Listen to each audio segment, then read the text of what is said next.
Slide dulu. Oke, Assalamualaikum warahmatullahi wabarakatuh. Selamat malam.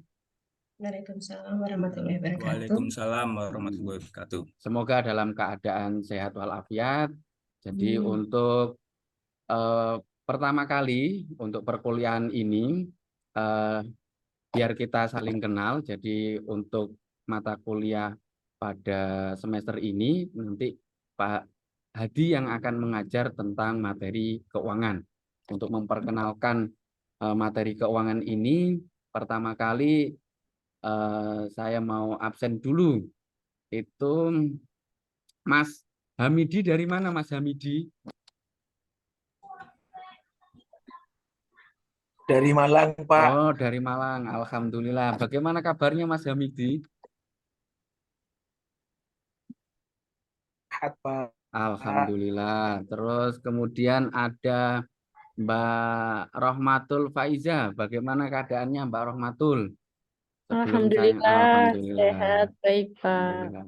Oke, untuk nantinya selama satu semester ini nanti Pak Hadi akan mengajarkan kalian tentang bagaimana itu perencanaan keuangan. Apakah sudah terlihat ini share screen-nya? Sudah, Pak. Oke, Terlihat. Ya, Pak, terlihat. Oke, terlihat. Oke, terima kasih. Jadi untuk satu semester berikutnya itu nanti ada 14 kali pertemuan. Jadi kita akan membahas tentang perencanaan keuangan. Kemudian nanti ada 2 kali pertemuan itu nanti kita pakai untuk UTS sama UAS-nya ya. Jadi kalian siap-siap.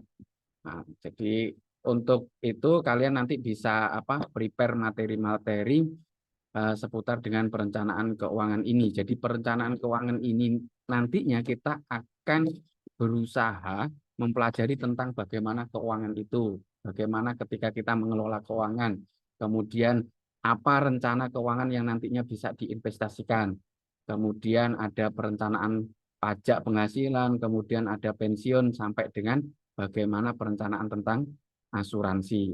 Nah, jadi materi perkuliahannya nanti ini kalian bisa bisa dibaca untuk nantinya sampai dengan 14 pertemuan ke-14 tentang kasus perencanaan keuangan. Kalian bisa menggunakan buku referensi. Ini sudah ada di kontrak perkuliahan selama satu semester. Buku referensinya ada Kiwon 2019, yaitu tentang personal finance. Terus kemudian ini juga kalian bisa, ini enggak semuanya ya, kalian kalian mempelajari beli bukunya semuanya enggak, bisa salah satunya atau mencari sumber lain di internet seperti itu. Untuk selanjutnya ini kita pertemuan pertama ini nanti akan dilanjutkan pada materi yang pertama. Monggo dilanjut. Bagian intinya. Oke, terima kasih Pak Abdul Hadi. Selamat malam semuanya. Selamat malam. Alhamdulillah ini saya kebagian mengajar perkuliahan perencanaan keuangan dengan satu tim dengan Pak Hadi, dengan Ibu Dewi. Ya, Bu Dewi. Ya. Alhamdulillah bertiga kami sudah komplit di sini untuk eh, memberikan sharing ilmu tentang mata kuliah perencanaan keuangan. Monggo Pak Hadi, silahkan di-share untuk slide-nya. Oke. Ini mata kuliah yang menarik ya, karena perencanaan keuangan itu sangat bermanfaat sekali, baik kita secara individu maupun untuk keluarga.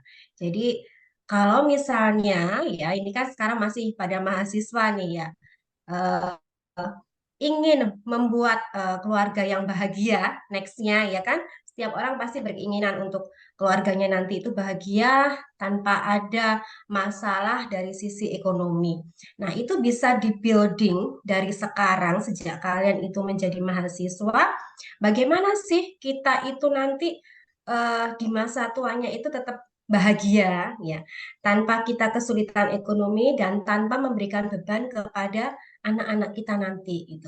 Sekarang muncul istilah sandwich generations, yaitu di mana anak itu terbebani dengan orang tua karena kondisi orang tua yang sudah tidak ada penghasilan dan akhirnya orang tuanya itu eh, apa berkumpul bersama dengan anak-anaknya. Nah, ini yang menjadi permasalahan di beberapa negara karena menambah apa itu menurunkan produktivitas dari generasi-generasi berikutnya. Nah, bagaimana cara kita untuk mengelola keuangan bisa dimulai dari sekarang sejak kalian jadi mahasiswa ya. Ini perencanaan keuangan sebenarnya sudah tidak bukan hal yang aneh lagi ya karena keluarga kita sebenarnya sudah memiliki perencanaan keuangan untuk keluarga. Nah, perencanaan keuangan ini istilahnya di awal-awal sebelum tahun 2000 itu terkenal dengan istilah wealth management, yaitu eh, manajemen kekayaan, di mana pada saat itu manajemen kekayaan itu dipakai untuk mengatur keuangan dari kaum-kaum berjuis atau orang-orang yang banyak duitnya.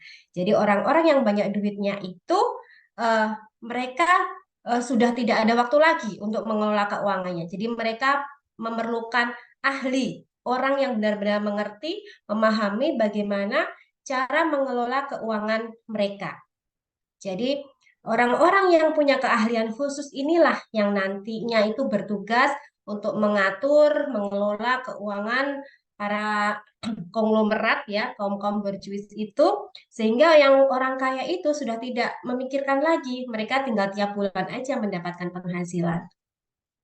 Nah, seperti itu. Jadi awal mula perencanaan keuangan dimulai dari wealth management, kemudian sekarang berubah menjadi namanya perencanaan keuangan.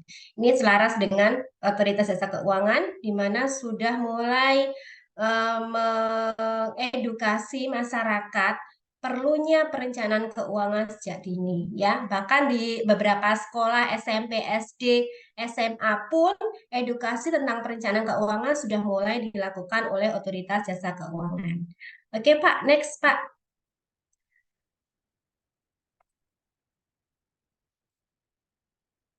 Nah, berikutnya kalau kita berbicara tentang perencanaan keuangan, maka kita akan mulai mengenal apa sih namanya tentang literasi keuangan, yaitu bagaimana pemahaman kita mengenai hal-hal yang berkaitan dengan keuangan. Ya, literasi keuangan itu ya di Indonesia sendiri masih rendah tingkatannya dibandingkan dengan negara-negara yang sudah maju, sehingga pemerintah pun mulai mengadakan edukasi mengenai perlunya meningkatkan literasi keuangan di kalangan masyarakat ya.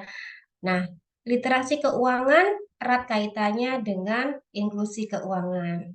Kalau yang literasi itu berkaitan dengan pemahaman masyarakat, pemahaman warga mengenai keuangan, pengelolaan keuangan. Nah, kalau inklusi keuangan itu berkaitan dengan produk-produk yang diberikan oleh lembaga-lembaga keuangan, baik itu lembaga bank atau non-bank. Itu. Next, Pak. Oke, Pak Hadi, next slide, the next slide, Pak. Bu, cukup. Oke. Kemudian untuk literasi keuangan itu berkaitan juga dengan perilaku ya nih. Ada beberapa penelitian yang berkaitan dengan literasi keuangan. Jadi kalau Lusardi dan Mitchell di penelitiannya tahun 2009 menyebutkan tentang tahap dasar itu tentang literasi keuangan, kemudian tahap lanjutan yang meliputi pengetahuan dasar tentang saham, siku bunga, keuangan, risiko finansial dan lain sebagainya. Nah, dari sini ada yang ingin ditanyakan mengenai literasi keuangan, inklusi keuangan, atau apa itu perencanaan keuangan? Silahkan. Saya Bu, Ye, Pak saya Bu Eri. Indra. Bu Eri. Siapa ini Mas I- Eri? Ya Iya, Allah, Mas Eri. mohon Mas. izin ya Bu. Ini Bu, saya kan orang desa ya Bu. Terus orang tua saya itu kan masih tradisional. Jadi dia belum mengerti tentang perencanaan keuangan ini Bu. Tapi dia setiap kali dia menghasilkan uang, itu salah satunya diberikan emas sama tanah, Bu. Nah, dia berkecukupan, dia berkehidupan dengan sederhana gitu loh, Bu. Lah, untuk meningkatkan dan memberikan pengertian kepada orang tua saya dari perencanaan keuangan yang konvensional atau tradisional, beralih ke literasi keuangan itu harus bagaimana ya, Bu? Tuh, makasih Mas Eri pertanyaannya ya. Jadi orang tua dari Mas Eri itu sebenarnya sudah menerapkan prinsip dari perencanaan keuangan ya. Karena pada prinsipnya investasi itu bisa berbagai banyak produk ya. Di sini disebutkan ada yang bisa melalui produk-produk perbankan, misalnya tabungan, deposito. Ada juga berupa aset, misalnya ini emas misalnya ya. Kemudian kalau sudah pinter, sudah literate banget, sudah paham banget, mulai beranjak ke saham, pasar komoditas dan lain sebagainya. Nah, bagaimana mengedukasinya? Ya, kalau orang tua itu kan sudah sepuh, nggih. Sudah sepuh itu biasanya ketakutan terhadap teknologi itu tinggi. Ya, ketakutan terhadap teknologi itu tinggi. Jadi biasanya orang tua itu kalau misalnya disuruh diminta membuka rekening, biasanya nggak mau. Aku nggak mau ribet ke bank. Aku takut nanti kartunya ditelan ATM kan seperti itu. Jadi biasanya memang orang-orang di desa, orang-orang yang literate keuangannya itu kurang, investasinya dalam bentuk aset. Emas itu juga termasuk investasi keuangan dalam bentuk aset karena dan juga sangat mudah sekali karena kita akan mudah untuk mencairkannya. Kalau misalnya kita butuh uang dalam waktu yang singkat, itu yang cari mudah ya selain selain tabungan loh ya. Selain tabungan cara yang paling mudah ya lewat emas. Bisa kita jual ke toko emas yang bersangkutan atau kita masukkan kemana? Kita masukkan kemana? Masih ingat iklannya tuh di TV ijo-ijo apa yo? Apa itu? Salah satu lembaga keuangan yang sekarang sedang gencar di apa itu? Sedang gencar dipromosikan juga oleh pemerintah. Apa itu? Yang warnanya hijau-hijau itu loh. Pegadaian tak, Bu? Pegadaian. Ya biasanya orang desa itu kalau bilang gitu, ah, aku lagi butuh duit nih.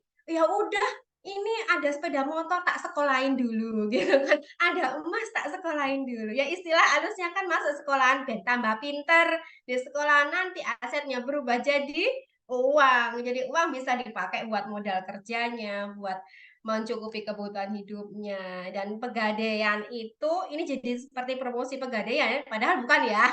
Ini supaya paham saja bahwa pegadaian itu sekarang sudah banyak fungsinya karena di pegadaian juga kita bisa nabung, nabung emas juga bisa. Bisa kredit di sana juga bisa. Kalau butuh dana cepat juga bisa gitu. Ada lagi? Sudah, Bu. Langsung ke Bu Udah, Dwi. Ya. oke. Oke ya. Sepertinya waktunya sudah semakin mendekati ini nih waktu pulang. Nanti untuk akhirnya nanti sekalian kenalan dengan Bu Dewi. Nanti Bu Dewi akan menutup sekaligus berkenalan dengan rekan mahasiswa semuanya. Monggo silahkan Ibu Dewi. Terima kasih para mahasiswa karena ini waktunya sudah mendekati habis ya. Cukup menarik apa yang diulas dengan Bu Indra, apa itu perencanaan keuangan, manfaat keuangan, bagaimana kita bisa menghasilkan yang lebih. Nah, itu memang sesuatu yang bisa untuk menambah kita ke depannya nanti next-nya mau apa seperti apa gitu. Jadi sebelum ini kita tutup, jangan lupa ya para mahasiswa itu absen yang belum absen juga kami akan memberi tugas yaitu meresum ya apa yang sudah dijelaskan oleh Ibu Indra hari ini dan jangan lupa untuk pertemuan berikutnya wajib datang semua. Nanti akan lebih menarik lagi karena ada perencanaan TVM. Apa itu TVM? Nanti akan diulas di minggu berikutnya. Oke, saya kira waktunya sudah selesai. Waktu ganti jam kedua. Saya akhiri sekian. Terima kasih dan selamat siang semuanya. Selamat siang. Terima Siap. kasih.